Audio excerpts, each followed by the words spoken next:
These women in Misrata are knitting hats and scarves for men at the front lines. It's a small gesture, but it's part of a big campaign to help the UN-recognised government repel fighters loyal to warlord Khalifa Haftar. They are positioned 100 kilometres away and could attack at any moment.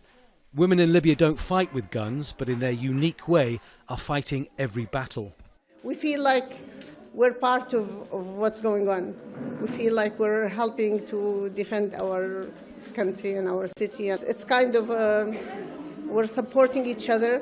We feel like we're doing something. We're not just sitting there watching TV and listening to the news.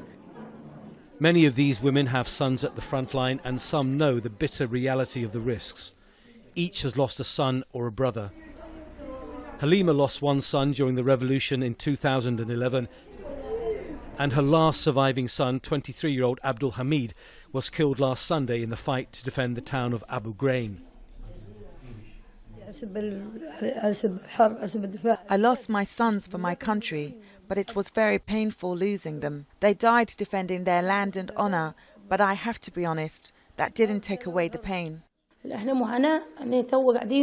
are tired of war. It took Ali, my little brother. He was engaged and we were planning the wedding for him, but he went to fight and he became a martyr instead. For them, there is closure of sorts. For KHADIJA, there is not.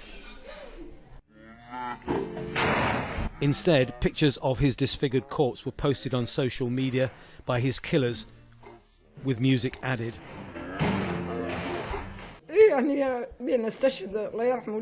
I need to get my son's body so I can bury him. I don't know where he is and what they have done to his body, where they have thrown it. Why won't they give us the body? We just want to bury him. Her son, Mohammed Mustafa, was on the front lines when he was killed a month ago. His body has not been recovered. It's rare for women in Libya to speak so publicly, but many are suffering from the war's effects. UN studies have shown that around 30% of people in conflict zones are likely to suffer from some form of mental illness, and women will suffer more than men. But in Libya, there's no structure in place to help them deal with that trauma. These children are all suffering from war-related trauma, but Libya is struggling to find enough qualified mental health workers and funding to help them, let alone for women. Some have inner mental issues where they don't want to leave the house or to work. There are many cases where they become isolated and alone.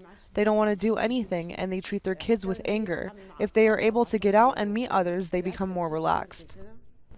But that's not so easy for women to do in this conservative society.